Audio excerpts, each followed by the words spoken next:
Hey guys, our next rune in this runic series is Gebo, the gift, also pronounced Gifu. Now,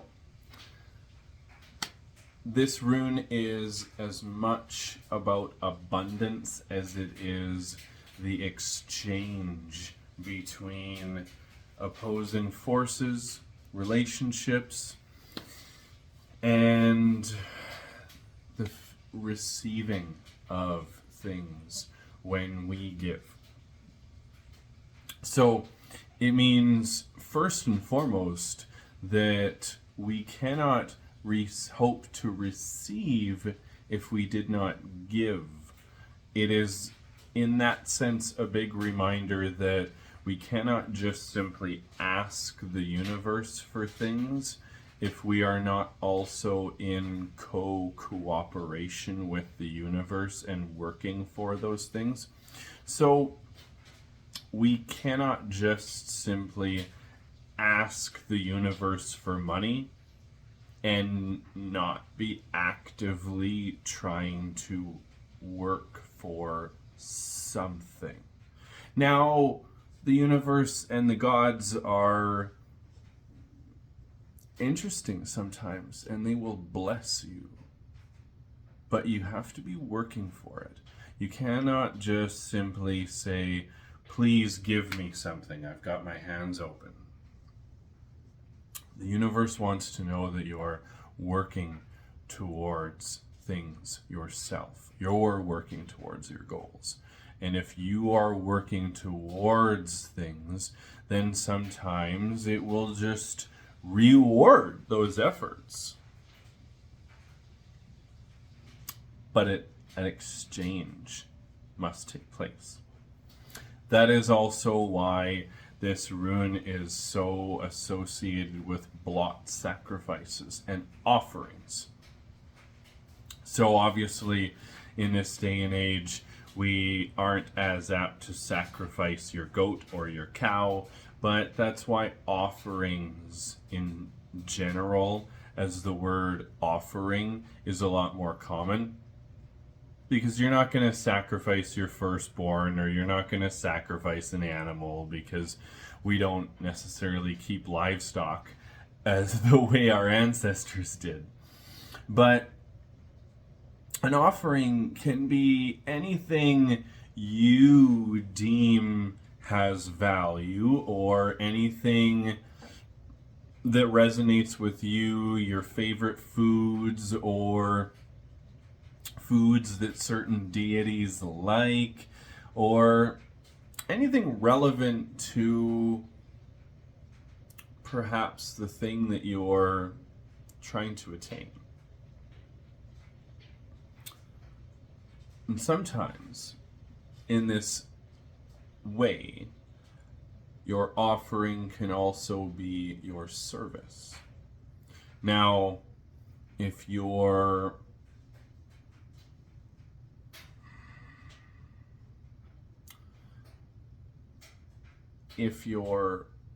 prayer or your manifestation is something physical, like strength or strength of will, then your offering should be something tangible and as a service in and of itself, like you practicing mindfulness, or having a gratitude practice, or a daily meditation practice, because that will get you the strength of will and the sharp mind that you're praying for.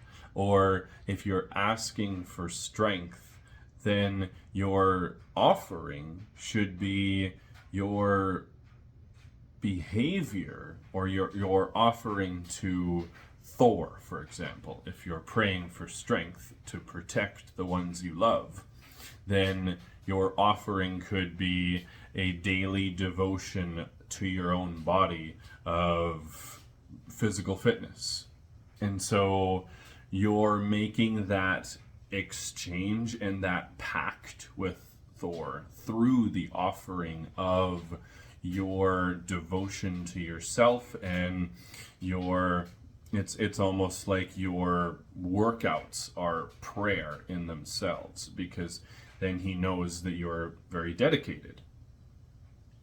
Now, at the same time, Gifu is historically where we have the X marks the spot on the treasure map, because it signifies treasure or gifts, right? And the things that we will receive when we do the work to find said treasure. It's also, when we look at it from a perspective of relationships and binding contracts, there is an association with milestones in relationships, or contracts, hand fastings, milestones in relationships. So it's just as much the X on that marks the spot on the treasure map as hand fasting is where the phrase tie the knot comes from, because it's about bringing bringing that relationship together and tying the knot, and really tying those two forces together. Now, at the same time, if we want to work with Gifu, we can understand that it is also associated with our gifts, our psychic gifts, the gifts that are the gifts that you bring to the world, even. So it's very multifaceted, like most runes, of course. So we see the element of gifts, psychic gifts, abundance, receiving blessings, gratitude being a really big component of that. And now something about gratitude, which I'll do a separate video on gratitude all by itself, because that's a whole topic that I could devote to a whole video. But gratitude need be felt fully and embodied, not just a daily gratitude practice of writing down. Something that I did for years was I had this journal that I had dedicated to a gratitude journal, and I would, and it's a great start, mind you, if you're starting to get into gratitude practice. Just think of 3 good things that happened that day that you're grateful for. And now they actually don't have to be good things. The more you do that practice, the more you realize that being grateful for things is also being grateful that it happened, because it brought you the lesson that it brought you. And so eventually I would be grateful that this thing that was very frustrating happened to me, because I realized that I was able to step back and go, oh, I need to work on patience. Now I'm grateful that that happened, because it showed me that.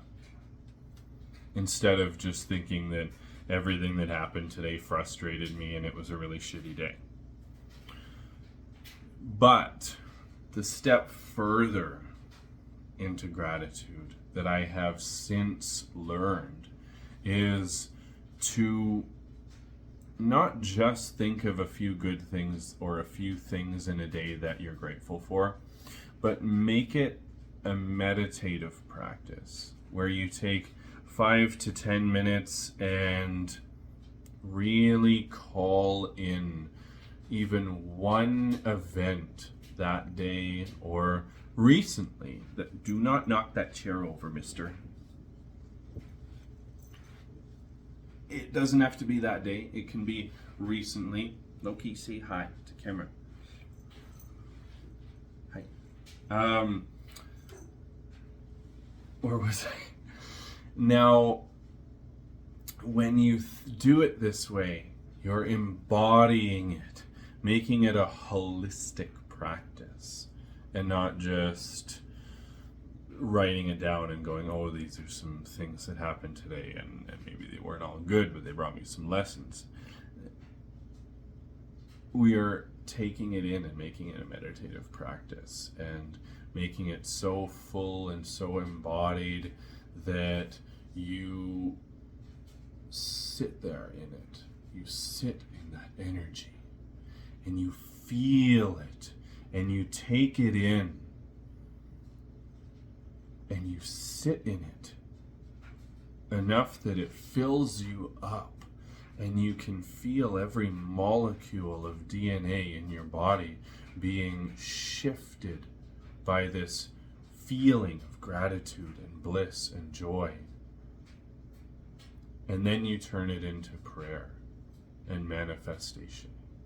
And you sit there and you go, yes, I love this. I have so much of this. And then just sit there and think about how it's going to ripple into more, rather than just simply trying to manifest by calling in things that you want, because want equals lack. Anyway, I'll dive more into that in another video, and I'll add gratitude meditation as well.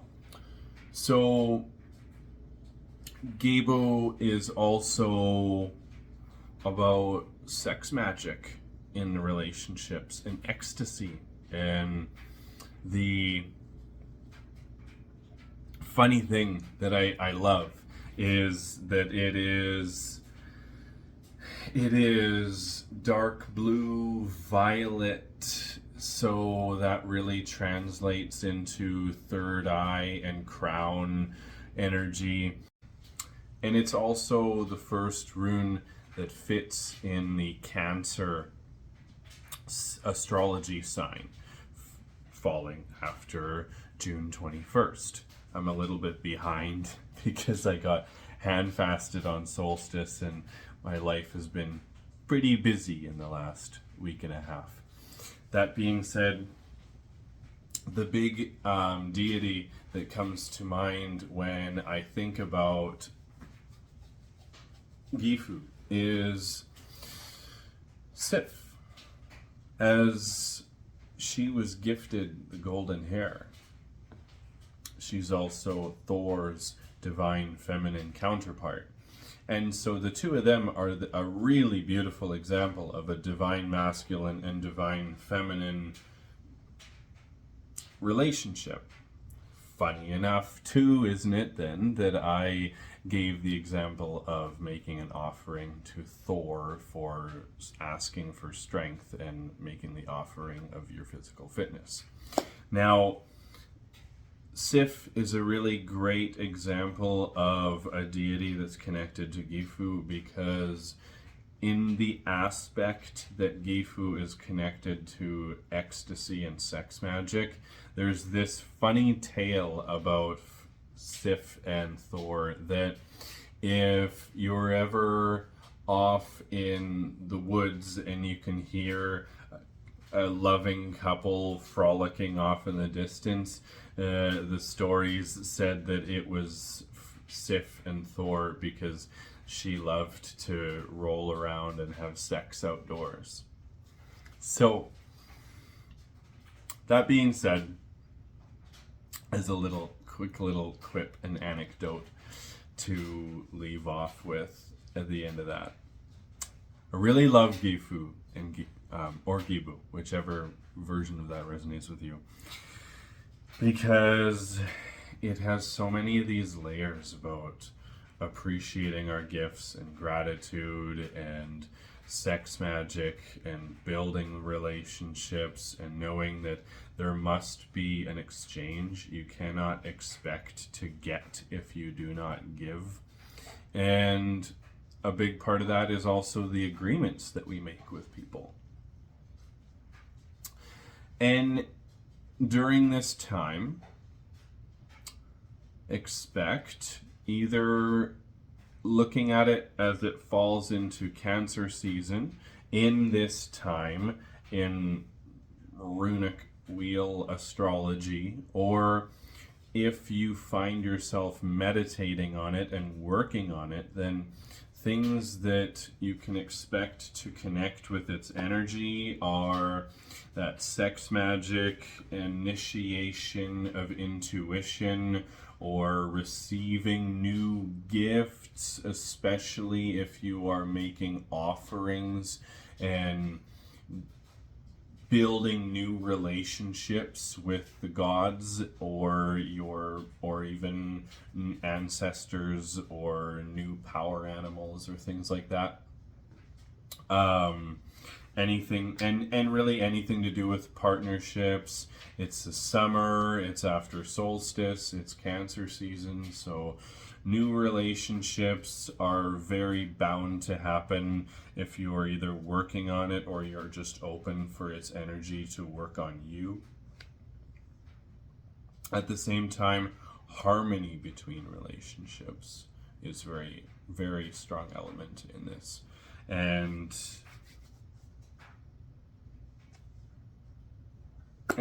really attaining wisdom, as we understand that similar to Ansus, Gifu reminds us that when we are in equal participation with the gods and source and numinous knowledge, that wisdom and understanding is bound to happen because we are in equal participatory relationship with the divine, and you are part of all that is.